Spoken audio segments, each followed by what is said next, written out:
Hello everyone, welcome. Today I am so excited because I'm going live with Kristen Nagle.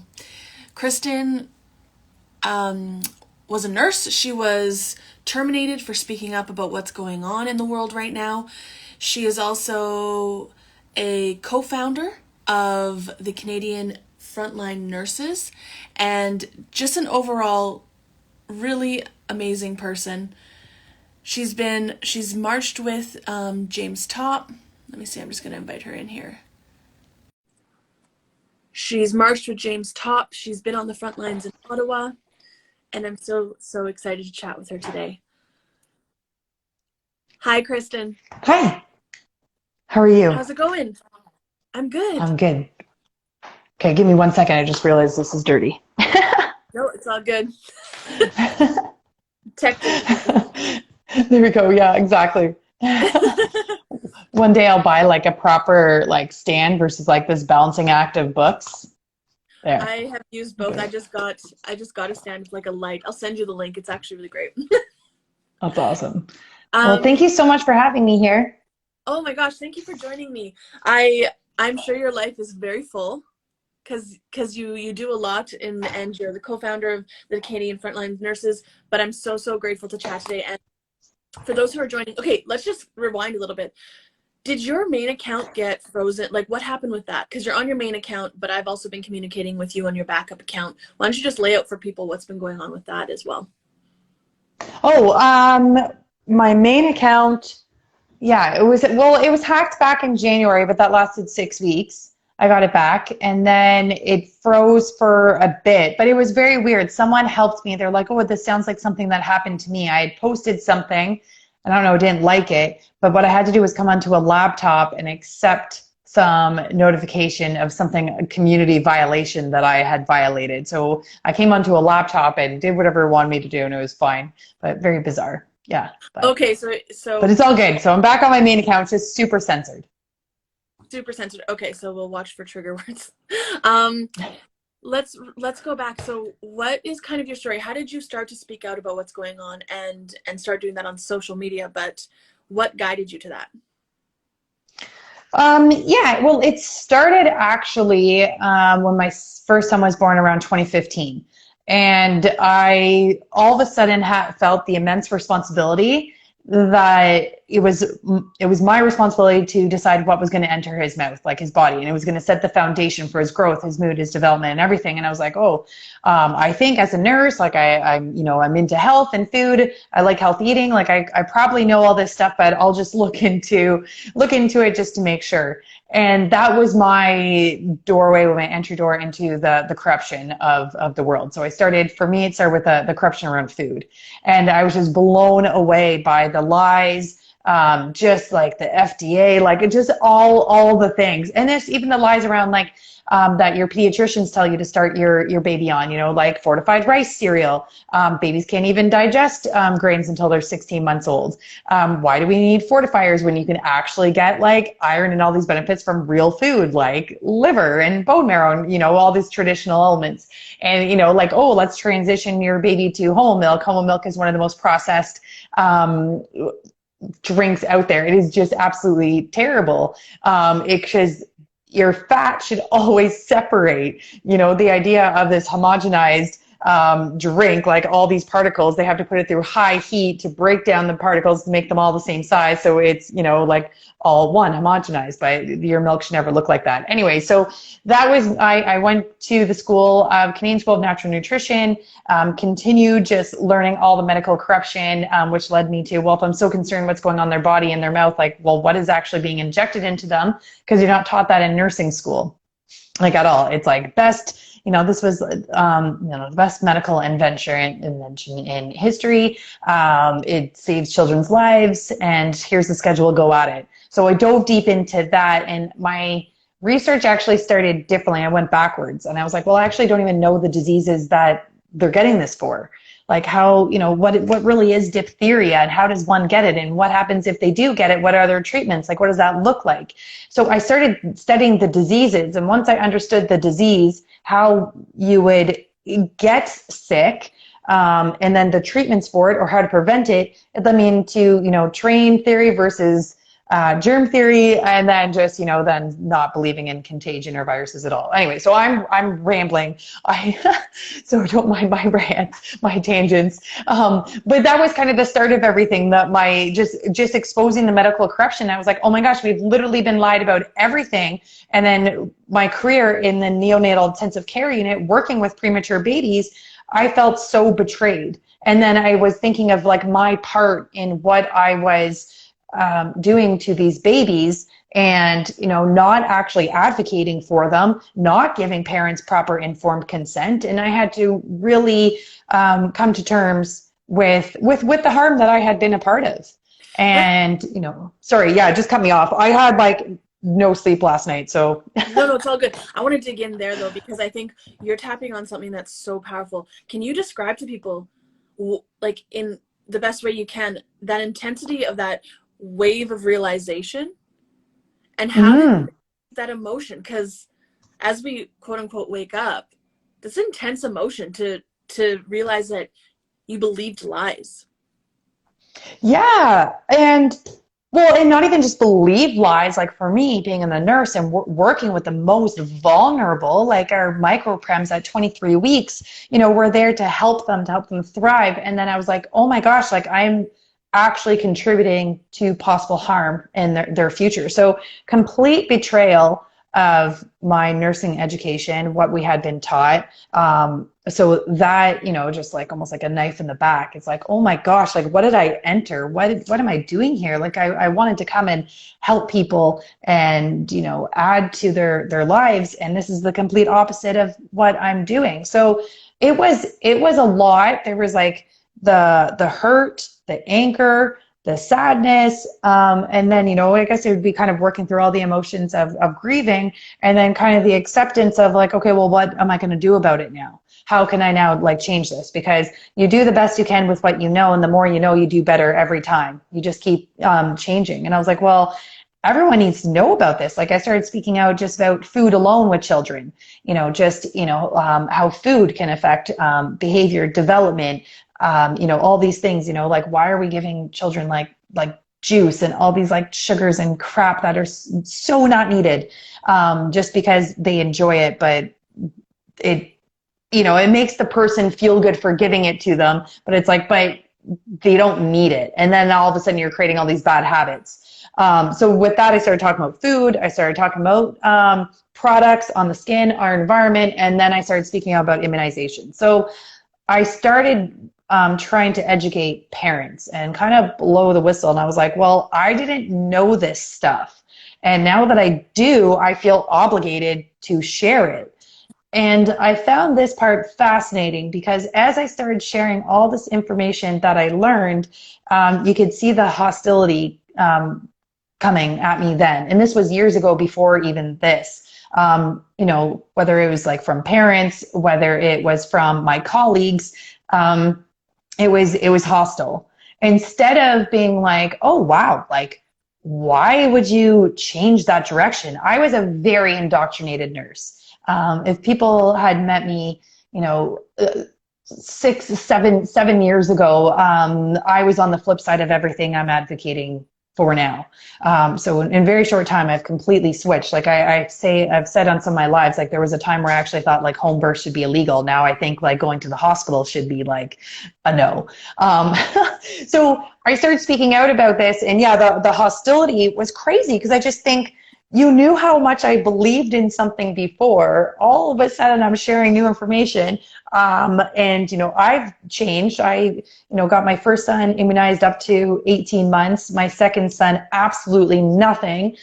Both are thriving, but my second, who's had nothing, thriving. And it's like, why wouldn't you ask questions? You see how healthy my kids are. You've seen I started this way, then switched. Instead of being hostile, wouldn't you be like, why did you make that decision? Like, why did you change your mind? And instead, that is a huge red flag to me about the brainwashing, the propaganda that has been thrown at people, is that we're not able to even have these conversations. And I realized that. I was like, especially in the hospital, because I would watch my 23-week baby in the unit.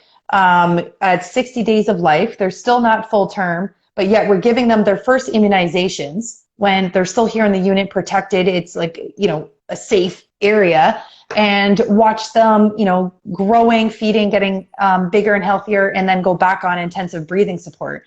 And then I was thinking of all the other issues and things we're seeing in the hospital, and I would try and bring this up, and it's just a topic you can't even talk about. We can talk about any other drug, any other side effect, anything that could be happening to this baby, and then we'd have to stop or investigate, or maybe that's, not the proper medication for this baby. But you are not allowed to question these injections, these immunizations. So to me, I was like, how we're in nursing, we're supposed to be critical thinkers and addressing all these. And when we see something happening, we're supposed to say, hey, I see something here. Like, let's look at this and talk about it. And you just can't. So I was like, what is happening that we're not allowed to talk about this specific area? So of course that made me dive down even like further and, more rabbit holes, and it's all connected. But that to me is crazy. And it still is. Obviously, we're seeing it now that we're not allowed to have conversations. How deep is this propaganda? And it is obviously deep. We know this. Yeah, it's wild. So then through your path, when did you get terminated? Was it previous to what's going on in the world, or was it during this time? No, sorry. So I was speaking out, and I was trying to provide parents with informed consent, because people think informed consent has been missing these last 2 years. Informed consent, I have been a nurse for 14 years. Informed consent has never been around.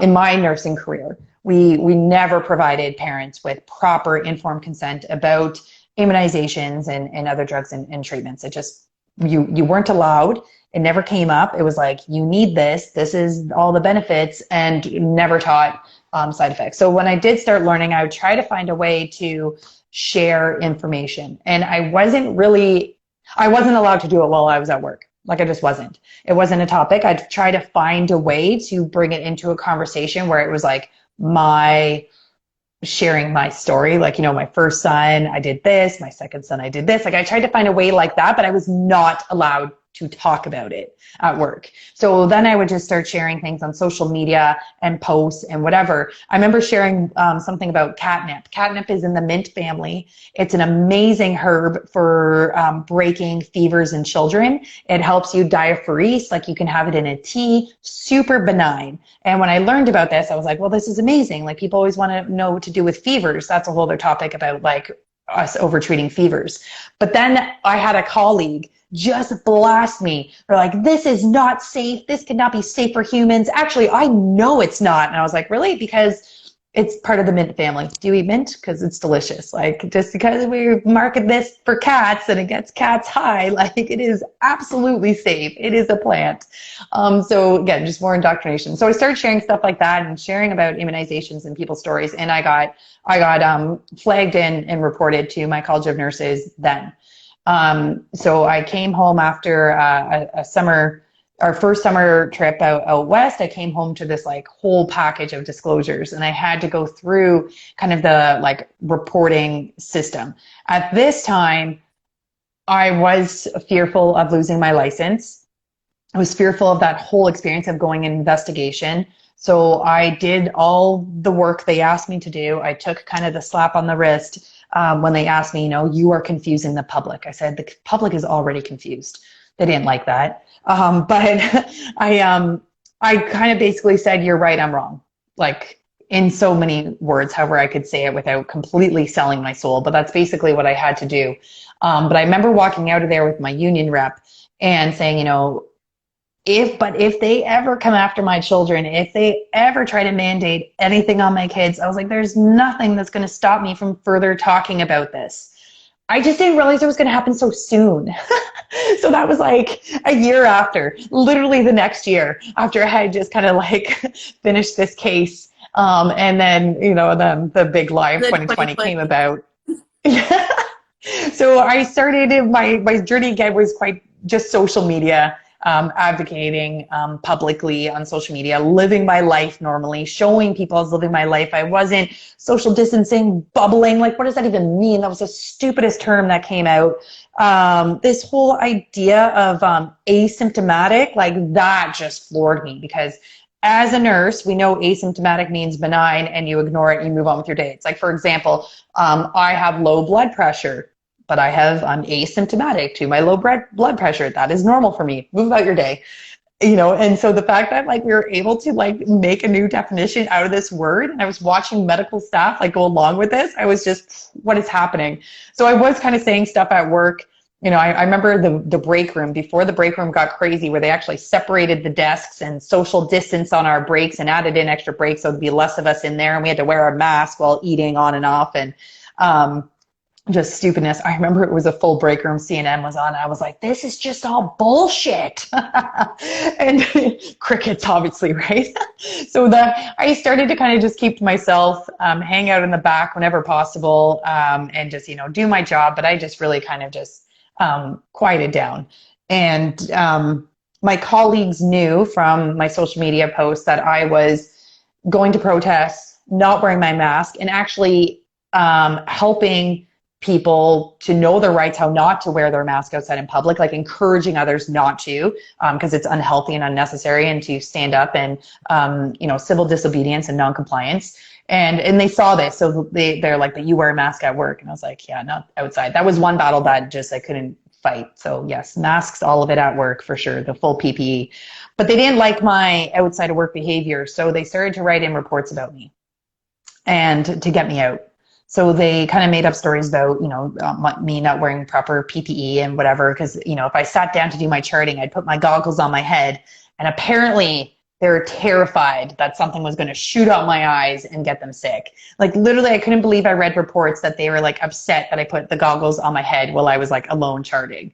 Like this is how insane it was. Anyway, so I was suspended in mid-November of 2020. I had already started to make plans to host a freedom rally with a girlfriend here in London. And that was kind of the start of it all. So hosted a freedom rally in 2020. Like this just seems so long ago. It's like a whole other lifetime ago by now. That was the first, yeah, I'm just like, oh my gosh. That was the first CBC article that completely just destroyed my reputation. You can imagine CBC, right? Like neonatal nurse. They actually called out where I worked. NICU nurse of LHSC puts premature babies at risk. And then it went on to say how reckless and dangerous I was, and just the harm I was putting our vulnerable patients at. So I was indefinitely suspended at that point, put under investigation by the College of Nurses, got my disclosure. I broke down into just shattered pieces. Reading these reports was awful. And then I had, the choice of, do I keep going? What do I do? And I was like, well, I have to keep going because too many people are being harmed by the lockdowns and these measures, and the children are harmed. And because I just kept getting reports in from parents about things that were happening right when the schools were shut down, all these things happening to them. So I found that Sarah Sajunian in Toronto, and her and I went to DC, Washington, DC, to speak on a health and freedom stage with 4 other nurses from the States. So the 6 of us spoke on this health and freedom stage that just so happened to fall on January 6th. So when Sarah and I flew back, we were deemed domestic terrorists that took part of the rioting of the Capitol. And our CMP showed up at our house, and we were internationally defamed at that point. So we're still having legal battles to do with that. So that was crazy. So Sarah and I kept going. We spoke across the country. We had other people join us, like Crystal Pitter, some nurses in Quebec, like Nordia German, and other amazing people all over the country. And yeah, we just kept speaking out, hosting events. We traveled out west to Vancouver Island and back to speak and do Q&As and bring awareness. And then our last big event that we organized was the national Canadian-wide hospital rally on September 1st. So I was looking back on all of that recently because for our defamation suit, and it's just crazy actually to see how many people came out that day. And I don't know if you were a part of that, where you were on September 1st, but it was massive. And just to see the amount of people that came out in support of the healthcare workers, against these mandates coming on, it was so peaceful. It was so beautiful. It was actually just incredible. And it was amazing how it literally just spread across the country. Like in Vancouver, I think there was like 10,000 people that showed up. So it was just amazing. And of course it was amazing, and it was beautiful, and it was uplifting, and it was positive. So the media had to say the opposite. So still dealing with the fallout of that because, they said that we blocked ambulance access, emergency access. We stopped cancer patients from getting care, and we assaulted and attacked healthcare workers. So interesting enough, those same three things happened at every spot across Canada. Amazing that it was the same script. And then it led me to the convoy, where I was there for 4 weeks, right up to the front lines. And then here we are, where I am in the middle of, I guess you could say, redefining myself and trying to remember who I was before all this and who I am now and where I'm going. And that is a whole journey on its own, for sure, right now. Yes. Wow, there's so much there, but let's go with what you're saying right now.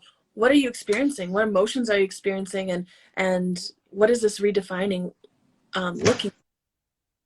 Yeah, I think those that saw the convoy or were part of it, like I'd say, it was just one of those most amazing experiences. Like just to feel the energy, the love, the acceptance, like the peace, and just watching Canadians come together, all sorts of backgrounds, differences. It didn't matter because we were all staying together under the same banner of fighting for our rights and for freedom.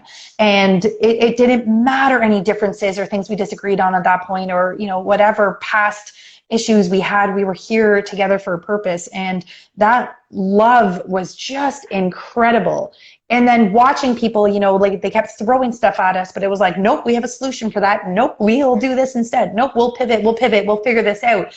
And it was the most community feeling that I have seen at that level ever. Like that many people, for that many people coming together for that long and staying in love and peace and community was just like God's hand was over all of that. Like there's no other way to explain how it just stayed that way the entire time. So because of the highs, the lows, and we know how it ended, for me, it was very for all of us, very traumatic.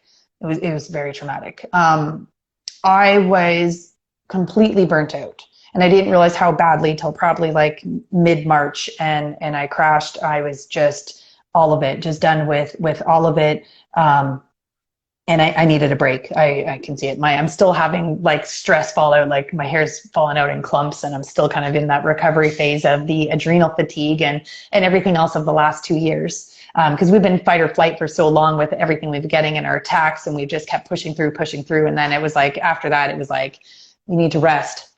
You're done. So I just, I shut everything out for a while and tried to get back, just in my community, my family, my plants, my gardens, nature, the things that, I love. And then I had an opportunity to go march with James Top when he was coming through Ontario.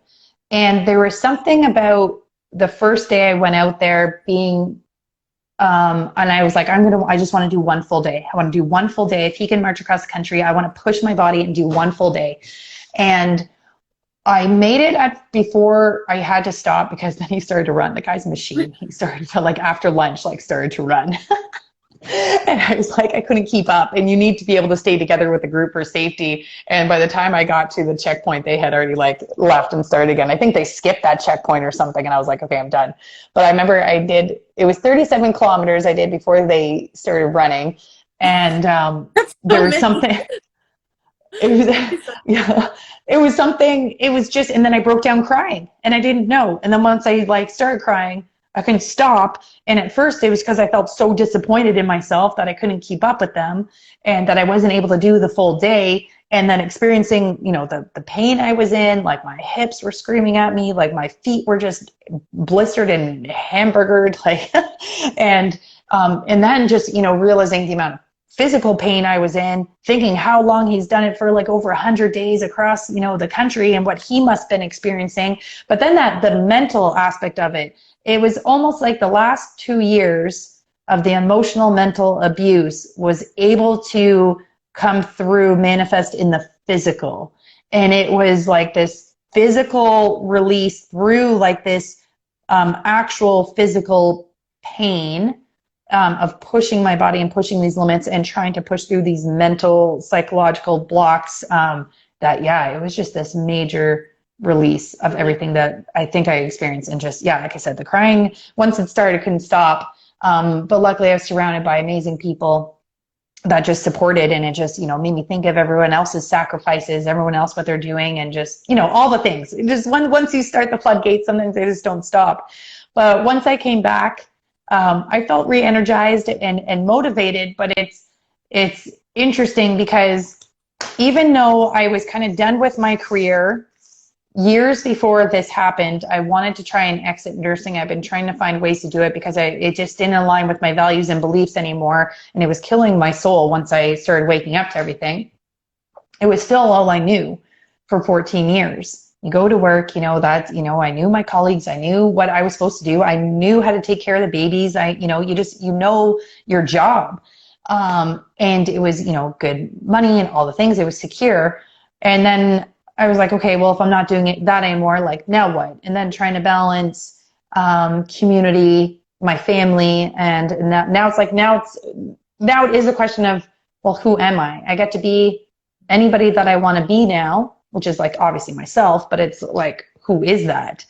I think there's so many times, like all of us, I shouldn't say all of us, but I think a lot of us have been so disconnected from ourselves because we get stuck in society, the hustle and bustle. We do the tasks, we do all the things. We're distracted by the conveniences, the comforts, all the noise around us, the social media. There's all the things we think we should be doing that we never take time to pause and really connect and listen to our hearts and our soul and listen to be like, well, what is it that I want? What are the things I'm passionate about? Where do I see myself serving? Because that's also like a big question too, is, but how can I serve, right? You're a nurse for a reason, end up, fighting for like the community for a reason. It's like, well, I want to serve people. How can I continue to make a difference that is not going to burn me out, but that's going to serve like who I am? So I love working outside and being in nature. Like I love just doing. Like I don't like any of the behind the tasks, the paper, the stuff. I love working with medicinal plants specifically and foraging. Like I love learning about them, figuring out their energetic properties, like, just touching them, smelling them, visualizing them. So that's kind of where I'm at, but I don't know yet. I've done a few like natural first aid classes and natural remedies and making tinctures and salves and teas and things like that, and just trying to learn more. But I started this before 2020, and it took a pause with everything. And I'm trying to just get back into it now and figure out if there's a way I can serve and how to mix this in my life with being now a homeschool mom and stay-at-home mom and what all that looks like. Because that wasn't part of my plan back, having kids, because I was a working mom, a working woman, kids were going to go to school, they're going to go do this. And so, all these things have been redefined about like what kind of mother I thought I was going to be, what that looked like, and trying to, do this homeschooling thing, which I never thought I would do, which I think is a complete blessing. I wouldn't have it any other way now, especially just seeing where, like, even more so where the school system's going. There's absolutely no way I want my kids a part of that. And hopefully can encourage more to find their ways to take control of their children's education, whether it's like unschooling, their homeschooling, learning pods, or whatever kind of, different area. But the school system it's all corrupt. And our kids, if we want our kids to, thrive and be the leaders that are going to continue creating this beautiful world that we are forging forward, I think it's definitely something we need to take control of is their education. Again, take that back and redefine it. Like, why have we like put all these standards around like milestones? Like, our kids need to be doing this at this age, and they need to be learning this, and they need to be doing that. And oh, my child's falling behind because blah, blah, blah. Like, what does that even mean? Everyone is so unique. Everyone is so different. Like, why are we putting our child up to this like standardized testing of bullshit when they're their own person? Like, they only need to hit their own milestones, which are unique to them, and it's whatever they decide they are. So I think like we need to rethink and redefine literally everything. We need to unprogram so much of ourselves. I know Oh, and it's so challenging when you've been programmed for generations and generations to know, like, what does that even look like? I've been asking people this question. So some people think you and I, let's say, we're actually the brainwashed ones. We've been caught in the ideology. We are now like endangering people's lives. That's what people were saying about you, is that you were endangering people's lives with these more naturopathic, plant-based type of approaches. How do you check yourself? How do you think through that so you know that that's in your life not true? How do you, like, do you know what I mean? Because you changed your mind on so many things. So then how do you know that you're more in alignment with truth than you were before? Because I've lived it. I think for me, it's because I lived it. I lived the medical indoctrinated life. Like I lived it. I was immersed in it. I took care of, I worked in pediatrics before I went to NICU. Like I saw it, and I saw, my colleagues, or I saw I was immersed in that world. And the more I learned, and the more I saw, and the more I moved away from it, the difference I felt. My new community of mothers and friends and the children, there is a huge difference, and you see the health and you can feel it. And I think that's it, is just you just feel it deep into your core, like in your heart, in your soul, and you just know, and it just becomes so convicted in you that it's like, no, for me, like I've seen it, I've been a part of it, like I've been indoctrinated in that world, and I've seen the opposite. I know that this is the truth. And for me, it's also, I have faith in a creator, and I think, God doesn't make mistakes, humans do.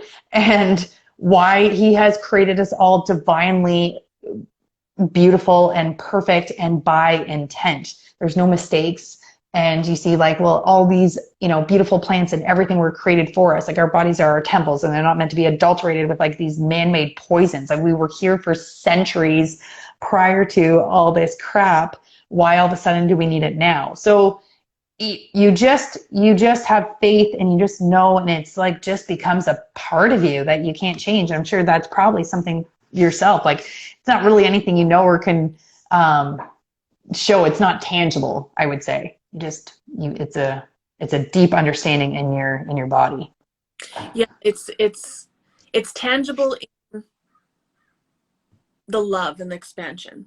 Like, even thinking being in Ottawa, it was freaking cold. Like, let's not pretend. It was cold. Oh my gosh, it was so cold.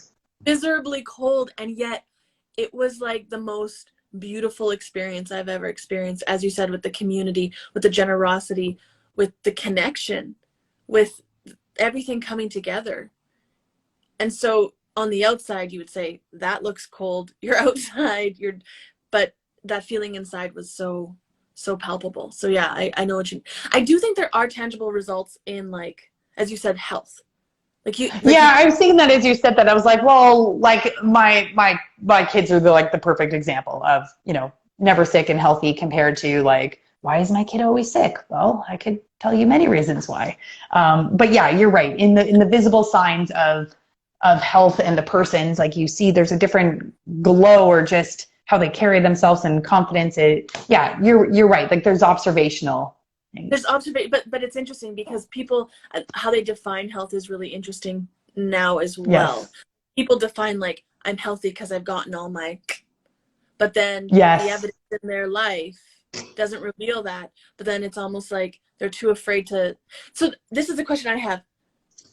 Why do you think the people that you've worked with, the nurses, how many people do you think, nurses and healthcare professionals, actually see what's going on and are actively ignoring it because they need that paycheck, versus really truly do not see what's taking place? I think, and people can correct me if I'm wrong, but I think there's still a handful of people that are there because they need the paycheck, and it crushed them to get the shots. They were coerced, and they didn't feel, they felt like they had a gun towards their head, and that's what they needed to do to continue to feed their family. But I think, unfortunately, the majority in that medical system truly believe it. I think back at nursing school, and it starts really heavy then, like on the theories, like they just, pound in the theories. Like literally we had a course on like, that's what it was, like theory-based nursing. And they try to get like, just, yeah, the indoctrination, the pharmaceutical, the diseases, the illness, just like we had a massive book on pharmaceuticals, like this big, like where we had to learn all the drugs, the contradictions, the side effects, like all the things, because if we have to know every drug that we're giving out to our patients, and if we don't know what it is, we have to look it up and we have to understand like the side effects, the things that we could look for if we give this drug, and we have to make sure we're not noticing any adverse reactions that might happen to that patient, because sometimes, obviously that happens. Some people don't agree with certain medications. So we have to know all these things, and then we have to also catch the doctors that might be prescribing something that's not right for that patient, that contradicts, whether it's allergies or whatever else, or another medication that we're on. We also have to make sure that medications don't contradict each other. And then we have to make sure it's within the right dosing. Like we have to know all this for like the drugs. That was another red flag when I was like, but immunizations, like we don't have to know anything. There's no side effects. There's nothing to watch for. You just give it. Like, you give someone blood, like you have to monitor that patient every 15 minutes for the first like bit and watch their temperature, their vitals, like everything. You're writing everything down. But with immunization, no, this is one area of medicine where nothing can happen to anybody. So I did not answer your question. I just realized I went on some other thing. We started doing these morning workouts at 6:30 in the morning, and I don't sleep well before these workouts, so I might be a little bit loopy.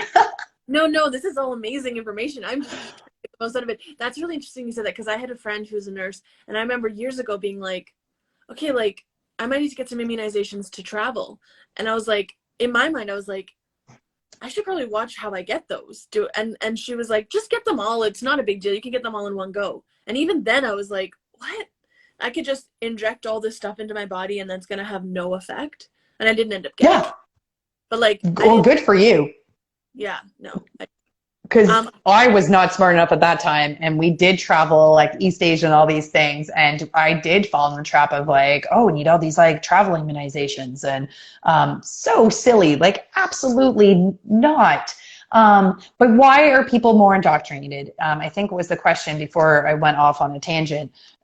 It's literally the schooling, right? You go into nursing because you want to help people, and you believe that these people are like the top educated people, the scientists, the doctors. They've looked into everything. They're here to help people. They know. We've had years to learn, to make mistakes, to figure it out. Like we are now a modern society. Like we know how to help people, and they buy into that of that messaging that they know best. It is very much the white coats, the ideology, the idols. And when you step back, like you do realize how like cultish it is and how it is its own religion. Like it is crazy to see, because they definitely make you believe like this is it, and they teach you then that anything outside of this is not wrong, or you can't possibly look into that, and it's contradictory, or this could happen, and but they ingrain it in you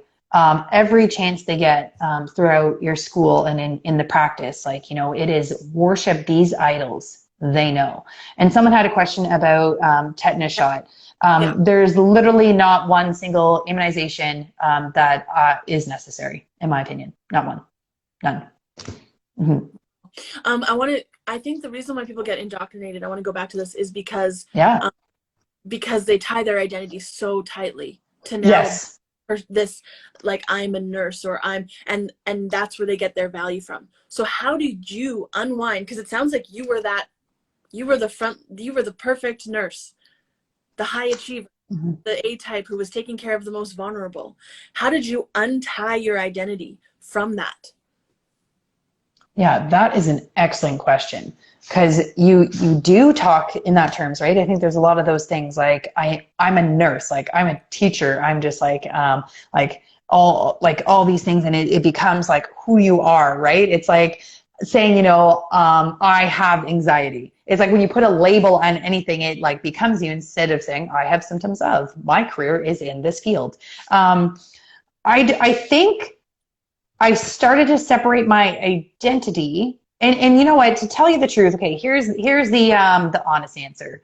I actually, nursing was not my first like option as a career. I wanted to go into environmental sciences.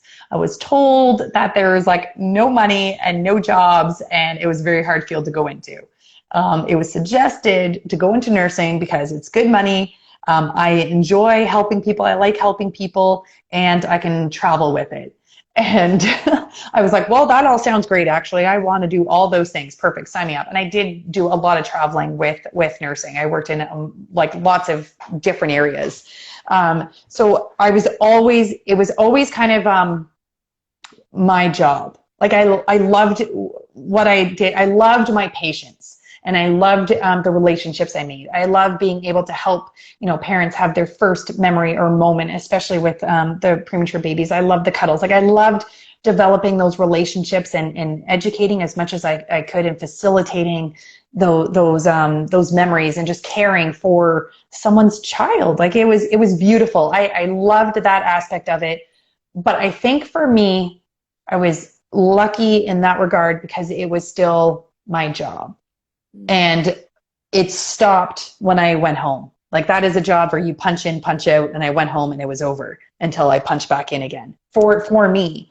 So I think I never actually wrapped up my whole identity in nursing. Because I remember people asking like, would you do something else? I'm like, yes, I would love to do something else, but I have no idea what that is until I found nutrition. That became more me. That was a pull that I couldn't ignore. It was like, became really passionate about food, really passionate about teaching people, teaching parents, really passionate about helping kids, thrive in those first 1,000 days. So 0 years to just over 3 years. And like, that is what I kind of wrapped up in, like, I am a nutritionist, or I love nature. I love this. So I think I never allowed myself to be wrapped up in the identity.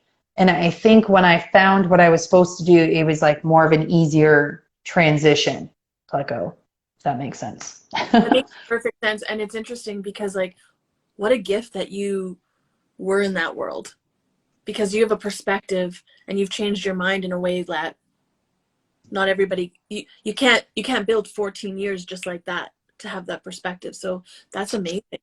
That's really amazing. Mm-hmm. It's helped a lot too because of the labor and delivery side. Sorry, you can cut me off. I do talk a lot. I apologize. No, go. I'm the same way. So that's what I've messaged him after. I was like, I feel like I talk too much. He's like, no, it's fine. So it's as good as listening.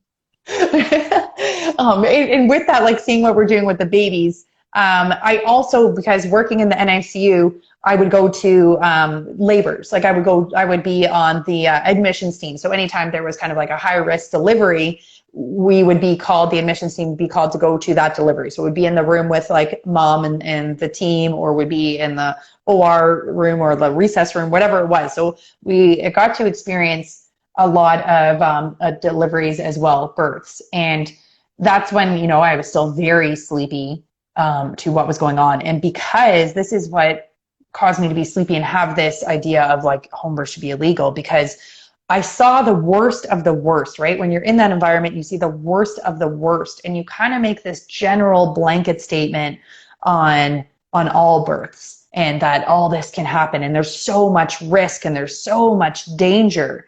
You forget that we work in like this specific niche, that is what we see.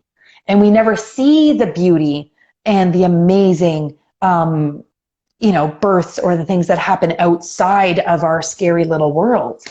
And so, and then I started, once I had a few people start kind of waking me up. When I started seeing some friends, have home births, or there was a colleague I worked with, and she like went home birth, and I was like, whoa, like what? Like, cause we would make fun of midwives, like doulas were a joke. Like it's a very catty environment. It's not nice actually. You know, and she had to keep it hush hush. She didn't want anybody to know because all her colleagues would like give her a hard time. It's crazy. Anyways, so like seeing that world, and once I started to kind of realize like what was happening, and I had people kind of nudge me more and fight me on it, and I had to kind of just be more open. Eventually, I became more open-minded, like I was with childhood immunizations. I started going into these births and seeing everything completely different, and it's like we are causing this harm that it was requiring this intervention. And now we need to go to the intervention route because of what we created here. And now we're celebrating this intervention for saving, you know, the day or saving the baby. But it's like, but we caused that to happen. And just the trauma, the pain, when we started and then we take babies away, right? If the babies do not hit that 5-pound mark, perfectly healthy, they could just be small babies, breathing, healthy, fine. They just don't hit 5 pounds. We remove them into the NICU, place them in the isolate, and put them up to monitors and take them away from the number one person where they need to be is on mom and skin to skin. And it's so morally and ethically, just things like that would break me. And it's like, this is not helping anyone. Like, that baby is just small. They need to be with mom on skin to skin. That's the only place they need to be. So I started, because I think I saw that world, and it has pushed me so far to want to know more the other way. And not even midwives who are now midwives. It's like, give me the Billy Harrigans, give me like the traditional birth companions, the traditional birth attendants. Like, let's like totally get rid of like all this stuff. It's all bad. Because it's like repelled me, like that's not the right word, but pushed me like the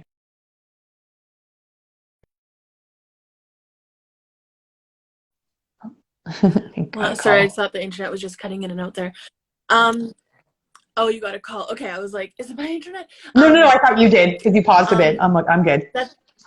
Oh, no, I was just taking off the internet. I was like, is it attached? So I think that's really fascinating what you're saying is like you went in with a certain point of view into these environments, and then when you started to know information, it's like the rose-colored glasses came up, like the reveal happened, and you're realizing, and this is what I see happening on a global scale, is they're creating whatever that is. I'm just going to talk in some code. It's like they're creating all the problems to offer the solution that they want. Yeah. And the solution creates more problems. Yeah. It takes Absolutely. away power. And it takes away power from the individual, from families, from like, yeah, it's wild. And yet everything that they do takes away power. Oh, sorry, I cut you off. Go ahead. No, everything it is. It's taking away true empowerment and giving you a false sense of power. Like, I did my job. I did this. It's like, think about that. Yeah, It's wild. And the amount of adverse reactions and people I know and people who are really blind to what's taking place with that, it's painful. It's painful. How do you deal with the pain of seeing what's going on, but I actually also understanding like you can't force people to wake up? No. And sometimes when you try to go down that path, it makes it worse. So it's like, how do you deal with that pain / do you have tips for waking people up, introducing them to ideas? To be honest, like if there's people on the extreme side right now that still want to fight you, there is a very slim chance that you're going to be able to wake those people up unless something happens like to them personally. But even then, the ones that something happens to them, they're still not making the connections. So the only thing right now you can do is be compassionate, depending on who these people are. If there's someone that you want in your life, if it's someone in the community, it's someone you actually know, try to just be compassionate, listen, and ask questions. I always think it kind of helps to ask questions and allow them to answer, to kind of hear their responses, to see if they even have an answer or a response. Or like, did you know? Or can you explain that more to me? Or why do you think that way? What made you believe this? I mean, those are questions, I would have liked to been asked instead of being called like a conspiracy theorist or crazy. So asking questions is huge, but there's no amount of data, research, articles, or anything that is going to all of a sudden click with people now. We're in an emotional psychological battle, and you can't fight a psychological emotional battle with facts, right? Because the fear and all the craziness have like stopped the frontal lobe, the logical part of your brain from working.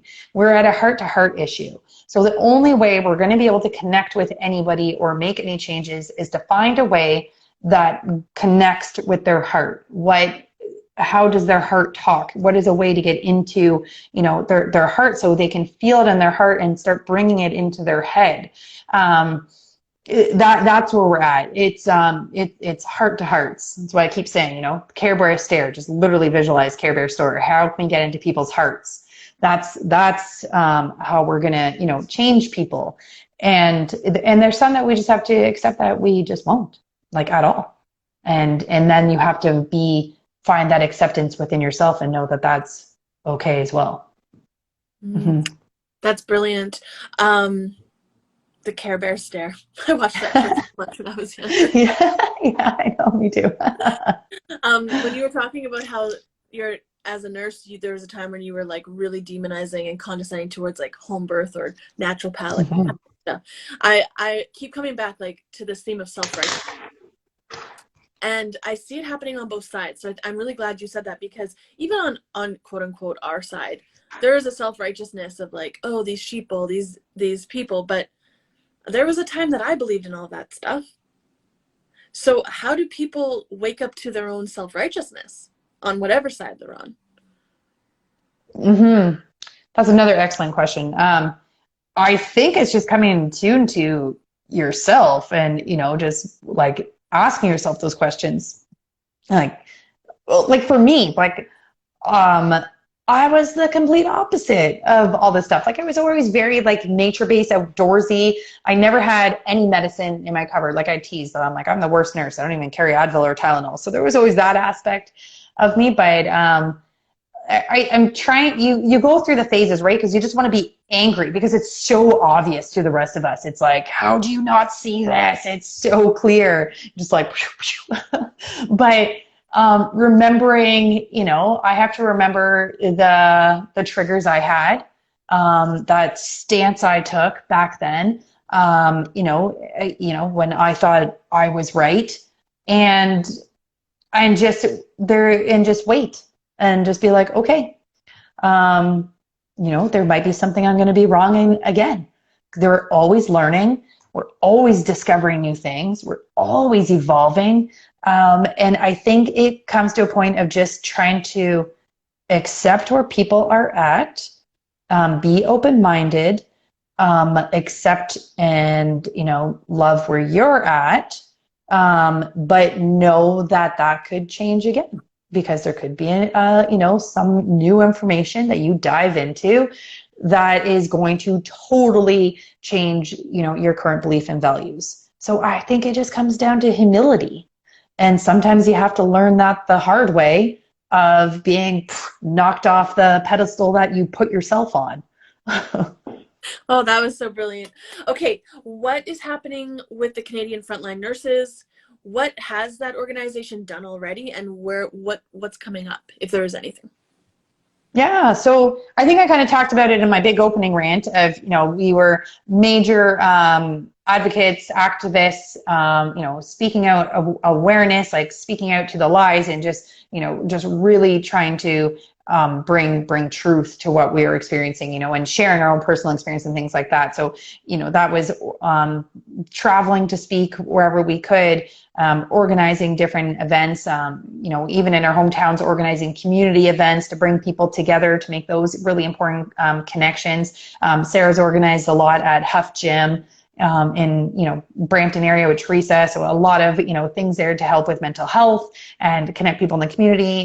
Here I am in London. I've done a lot of like community events here as well, to try and bring people together.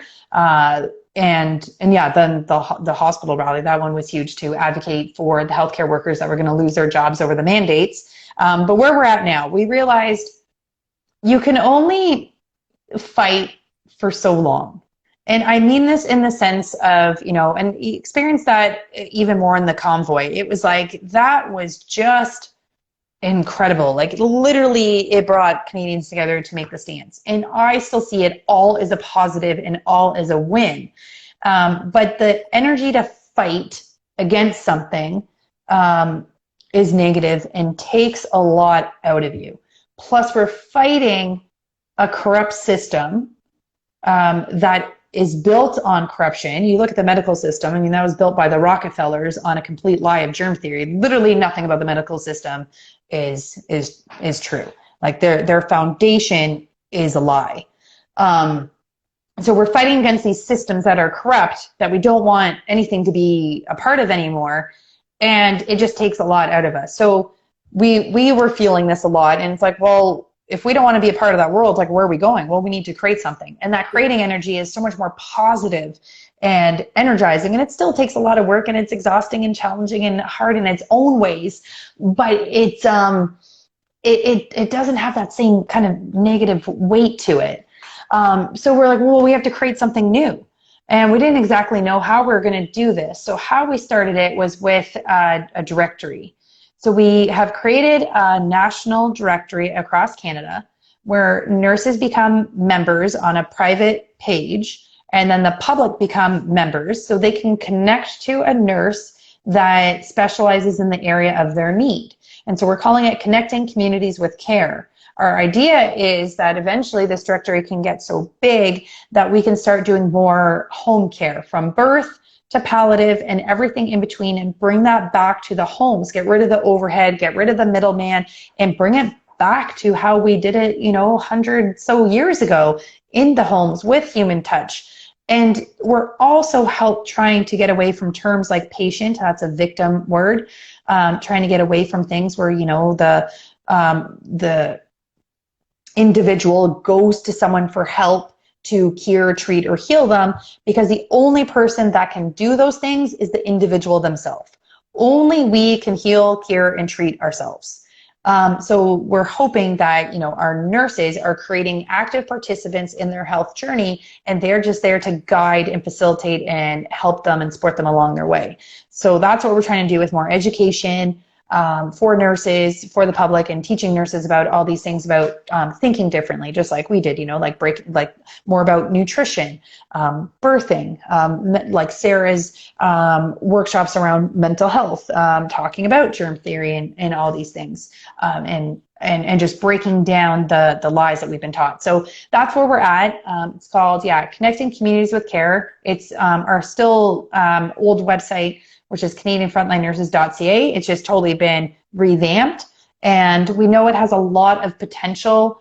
It's still new. We're still learning. We're still trying to figure it out. Like, we don't know what we're doing, but we're just trying to, bring together enough of the right people that we can grow something beautiful and continue to build on it and evolve it into something magical. And I do think that's the beauty of everything that's happened in the last 2 years, that as hard as it all has been, and all the hardships and all the negativity, it has really fostered in the most amazing people, built these strong communities, built these beautiful friendships and relationships and connections all across the country, if not the world. And we really are forging the path to something amazing. Getting back to our roots in a simple way of living, and just more peace and purpose and joy. And I am really excited for what we're forging ahead. And I think it's an incredible time to be alive, that we have a part to play in this, because we're going to be leaving a legacy behind, because there's a lot of work to do, and who knows how much is going to happen in our lifetime. But to be able to start and continue this way, and knowing that we're creating this world for our children and future generations is pretty exciting. Because I don't know about you, but before all this, it was like, what is the point of this life? Like, I have fun, sure, cool, I got some friends, got a nice, husband and family, but what are we doing here? Every day is just kind of just going through the, societal systems or whatever. And so this has been no, this is meaning, this is purpose, this, drive. We are here, by intent. This was no accident. All of us were placed here at this time. So I think it's an amazing time to be alive.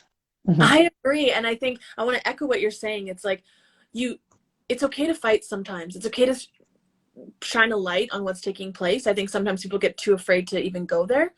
But then let's shift into like the solutions.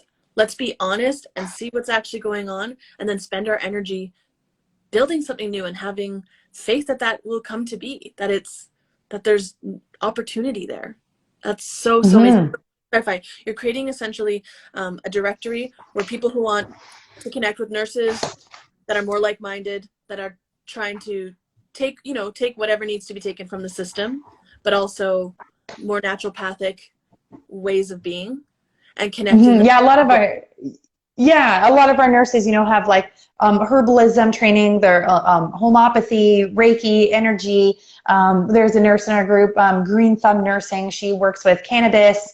You have one, she does education around like vaping. You can disagree with it, agree with it, but the different options are there. So it's not just, we're totally trying to get away from the allopathic conventional. And a lot of these nurses were already on that train of thought years before, and now this gives them the avenue to actually do the proper care that they know they're able to do. So it is pretty amazing to give that leeway and that freedom to do that. Mm-hmm. It's so beautiful. And again, with that backing of empowering the individual. So giving choice and having people be able to actually connect and have empowered health. That's so beautiful. Mm-hmm. I'm excited to Mm-hmm. see where this goes. I'm so excited. Is there anything else you want to say that you think people really need to know?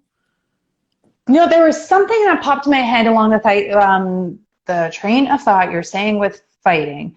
Oh, and it's solutions. I think that's what um, you know, all of us, whatever you want to call us, outside the box thinkers, going against the grain, freedom fighters, truthers, whatever you want to call yourself, right? We should by now come to terms and all understand what the Agenda 2030 is, and all like the great resets and everything happening, and should actually have peace with it, because it is there. We know the plan. They have laid it out for us. We don't need to be in a place of fear anymore, because we know the steps they're going to take. We know what they want to do. We know where they want to bring us to. Okay, great. We don't need to keep rehashing the same stories over and over again, and sharing the negative, and as an echo chamber of like, oh, this happened now, and now they said this, and now this is happening. It's like that'll just always remain a distraction, always, and always just like a negative hit in our brain every time we open that up, and it will keep us paralyzed from moving forward. It's like we know what's out there. We know what they're going to say next. We know their game plan. Like we have their playbook. We got it. So it's like we should feel like empowered to be in this position right now, knowing their cards, their what their full hand is, and now it's like great. Now that we have their playbook, it's like, hey, now we know the moves to make. Now we know how to position ourselves. Now we know what to do. So let's get into solution mode. Let's get into actions. Let's stop complaining. Stop giving their agenda energy. That's the other thing. The more it's shared around, the more we put energy into it, and the more we manifest it into coming reality. If we don't want that to be our experience, then we need to rebuke it, and stop putting energy towards it, and start focusing on the things we want to see. And we all have a part to play in that, because we're all so unique. We all have different skills. We all have a different voice and different magic. And that's what I want to see more of. I want to see more people sharing, like, I'm good at this. I can do this. Like I can, let's barter, let's exchange services, let's connect, and let's just really hear everyone's voice and see our magic shine. And then that'll help propel us into this beautiful future that we all want to be creating together. So we need to stop giving voice and power to the bullshit, and start focusing on where we want to go, and start sharing more of that, so we can manifest that into reality. And that's where we're going to focus our energy. So that's where we're going to go. Mm-hmm. Yes, I've worked in media for a decade, just over a decade. And so there is a time and a Mm-hmm. place to be educated, as you say, but we're at a place where I think Yes. people are actually addicted. I think the baseline addicted to that adrenaline rush of the bad news, of being right about on both sides, on both sides. Yep. So I love this idea of I think people really need to get in touch with the desires that I believe our Creator has put on us, and then start venturing into action. It can feel like so good to worry about something, like it's almost like we're doing something, but we're not actually taking the actions that we need to take to create a new Exactly. experience. Yeah, I love it. Mm-hmm. Okay, Mm-hmm. thank you so much for joining me. This is so good. I'm going to be following up with you and watching everything you're doing, because I think you're really on to what's needed, which is that directory, connecting people, empowered health, and yeah, that's just beautiful. So thank you so much for joining me, Kristen. Mm-hmm. Thank you so much for having me. This was great. It was great This to was connect so with you great. again. Yeah. We'll Yeah, talk again, I'm sure, and have a wonderful day. sounds good. You See ya. too. Bye.